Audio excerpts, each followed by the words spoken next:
And round two. Welcome back, Cowboys fans. We dropped the offense video. If you haven't checked that out, you should do so. It's probably going to be in one of these links somewhere. I'll link it at the end, or just go your ass to the video section. Go find it. 2019 free agency again. This time we're going to talk about defense. Last time we talked offense. We talked offensive line at length. You know what I mean? Because that's where I think the most movement should be.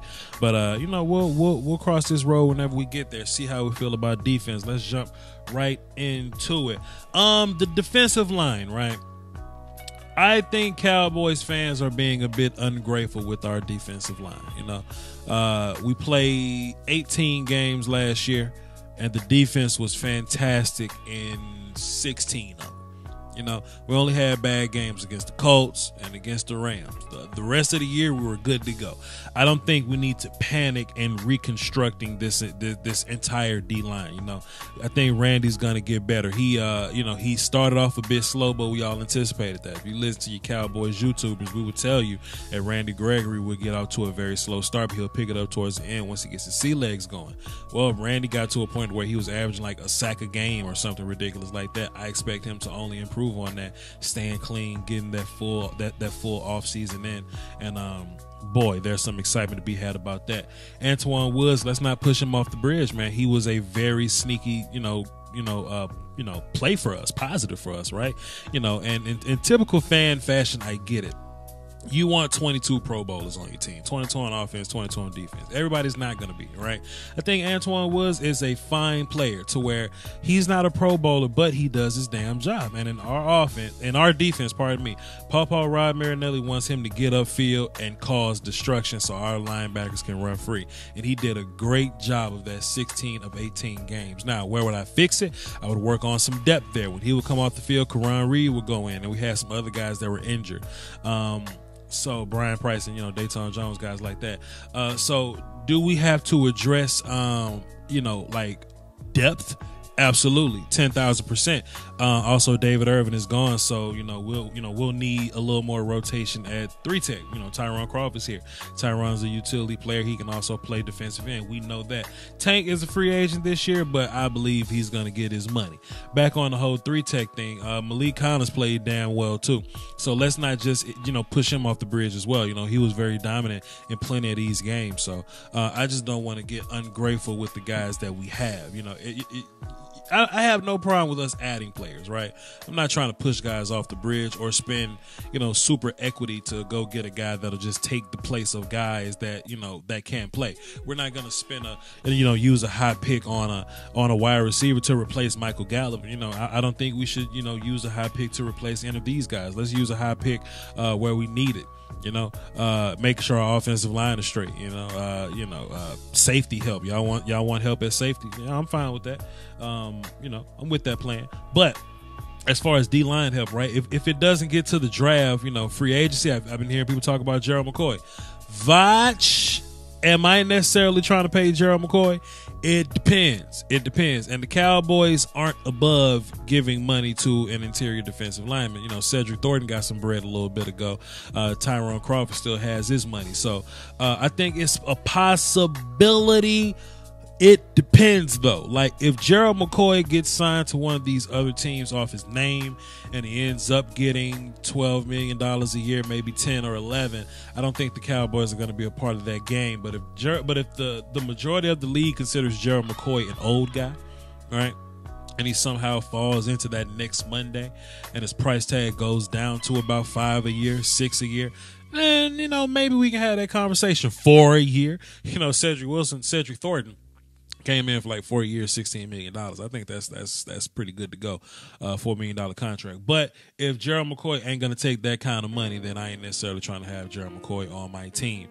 This year in the draft, there's plenty of defensive linemen you can go and plug into that spot. It's about 10 guys that can really start and play for you day one. So there's no need to rush out and get D linemen. But Gerald McCoy is the big rumor. I just wanted to address that. Safe to say these linebackers ain't going nowhere. Like, these two are going to be the cream of the crop. this guy puts the satin on the panties, this guy puts the nipple on the titty, everybody's good to go here. We good? No need to talk about linebackers? Cool. Sean Lee is coming back with a $7 million price tag, so I do think him and Van Der Esch will be on the rotation. But hey, man, I don't think that's going to affect anybody. I think Sean Lee is a Pro Bowl player, and I think we kind of got ungrateful with Sean Lee towards the end of the season. I don't think his play declined. I just think he was down for a little bit. So if you take snaps away from Sean Lee, he'll probably come back, healthier this year. Maybe he can get 16 games in. Maybe not as many snaps, but I would take as many Pro Bowl players I can get on my team as possible. People want them to come back and coach, but damn, if anything happens to one of these guys, if any one of these guys will land on the field playing ouch, then your ass definitely gonna want Sean Lee playing coach somewhere. So let's just get that out of our brains real quick. Let's talk about the defensive backs, okay? This is the standard dime set that we have that we pretty much try to run. Byron with the strap. Byron and Cheeto to the outside. The interior guys are Jordan Lewis and AB with Jeff Heath and Antoine Woods at safety. Okay.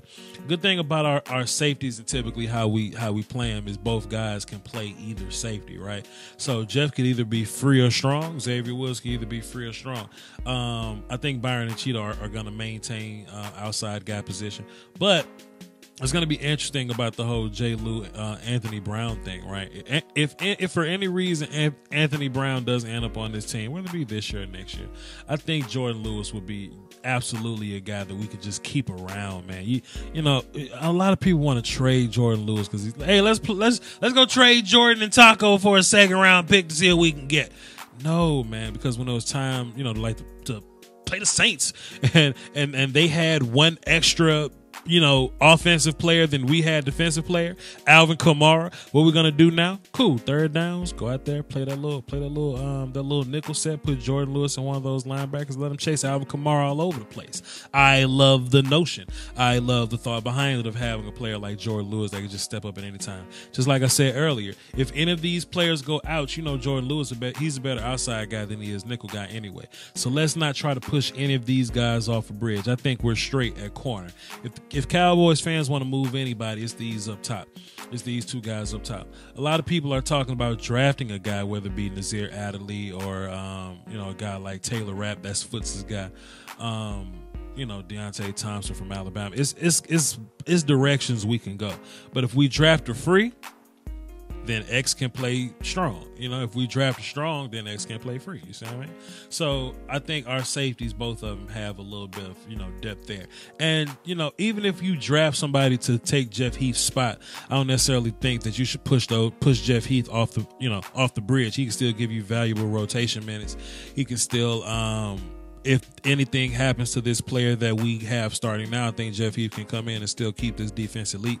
Jeff Heath played safety on an elite defense for 18 games, so I ain't necessarily trying to push him off the bridge yet. He could be a very valuable player for us, but this what y'all want though. That's what y'all want right there. You want us to go up to the Northwest and get that dude out of damn Seattle and pack his bags and bring him back to Texas, and y'all want to plug that dude in right there, let him play free and move X Woods to strong. Is this what you want? Is this what you want? I think the price tag is going to be very important here, so we're definitely going to have to cross that road and see. But hey, man, y'all want Earl Thomas? I'm not mad at the notion. I'm not mad at the gesture. I think it's a pretty interesting gesture. I just want us to have a backup plan just in case something happens with him. He is a 30-year-old player now. He's moving into the back end of his career, and just in case he decides to lay down and go ouch, I want our contract situation to keep us safe there, and I want our depth situation to make sure we good. Plus, in a pinch, we got guys that can play strong, so if he goes down, move X to free, and we'll go play strong safety football. You see what I mean? So it's a lot of ways that we can go there. This was a bit shorter, man, because I feel like the defense is better and it's less things to potentially address, for the defense or whatever. So we ain't got to talk about defense all damn day anyway. But those are my thoughts, man. Hey, so chat box, comment section, y'all tell me what y'all think. Who would y'all like to see added in free agency or whatever? Do you feel like we should, or just keep the defense as is? drafting, all that. And I'll probably be heavy in the comment section in these just to kind of pick your head and see what we got. Hey, like, comment, subscribe, join the notification squad so you know when I drop random ass videos in the middle of the week just like this. Join my Discord, check out my merch, and until next time, hold down for the Doski Woski. The Peace Whiskey's implied. Salute. The YouTube Illuminati is taking money away from your favorite content creators, and people often ask the best way to support the channel directly. I tell them that's subscribing to my Patreon. Just $1 a month would increase production and the frequency of uploads. Basically, that means more content for you. For less than a bag of almond M&Ms, you can support the channel, call dibs on requests for future videos, and you can have access to Patreon exclusive material like my throwback film sessions. That's patreon.com/Voch Lombardi. I appreciate the support. Doski Woski. Salute.